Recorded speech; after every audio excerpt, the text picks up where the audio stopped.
સુરતમાં ભૂવા પડવાનો સિલસિલો યથાવત છે। અલથાણ કેનાલ ગ્રીન વિક્ટરી સામે ભૂવો પડ્યા બાદ મનપાએ માત્ર કપચી નાખીને સંતોષ માન્યો।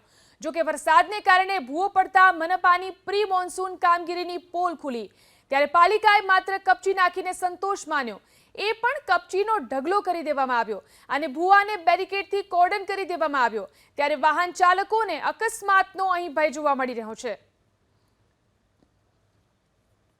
સુરત શહેરમાં ઠેર ઠેર ભૂવા પડી રહ્યા છે, ત્યારે વધુ એક ભૂવો સુરતના અલથાણ વિસ્તારમાં સામે આવ્યો છે। આ ગ્રીન વિક્ટરી પાસેનો રોડ છે અને ત્યાં આ પ્રમાણે મસ્ત મોટો ભૂવો પડી જતા લોકો ભયના મારે પાલિકાને જાણકારી આપી હતી। જો કે એટલો મોટો ભૂવો હતો કે એક આખો માણસ છે તેમાંથી પસાર થઈ જાય, પરંતુ સુરત મહાનગરપાલિકાએ માત્ર ને માત્ર કપચી નાખીને સંતોષ માણી રહી છે। આ અત્યારે દ્રશ્ય જોઈ શકાય છે।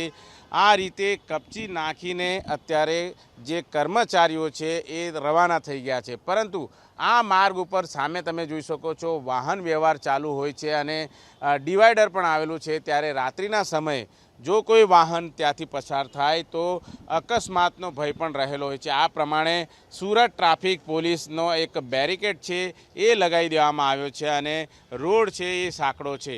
જે પ્રમાણે વરસાદી માહોલ છે અને વરસાદી માહોલ વચ્ચે જે રીતે માટીનું ધોવાણ છે નીચેથી થઈ રહ્યું છે અને ઠેર ઠેર ભૂવાઓ છે એ પડતા નજરે આવતા હોય છે, ત્યારે આ પ્રમાણે ભ્રષ્ટાચારની બૂ છે આવતી હોય છે। કોન્ટ્રાક્ટર દ્વારા જે રોડ રસ્તા બનાવવામાં આવતા હોય છે એનું જે પેચ વર્કિંગનું કામકાજ છે એ બરાબર નહીં થવાના કારણે આ રીતે માટીનું ધોવાણ છે નીચેથી થઈ જતું હોય છે અને ત્યારબાદ મસ્ત મોટા ભૂવાઓ પણ પડતા હોય છે।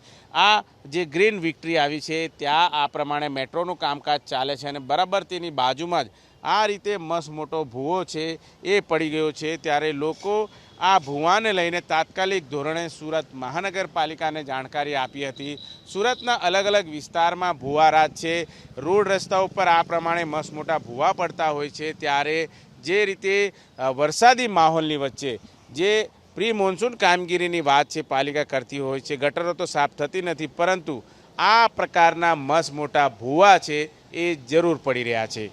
કેમેરામેન રાકેશ પાનવાલા સાથે ધનરાજ બાગલે, એબીપી અસ્મિતા, સુરત।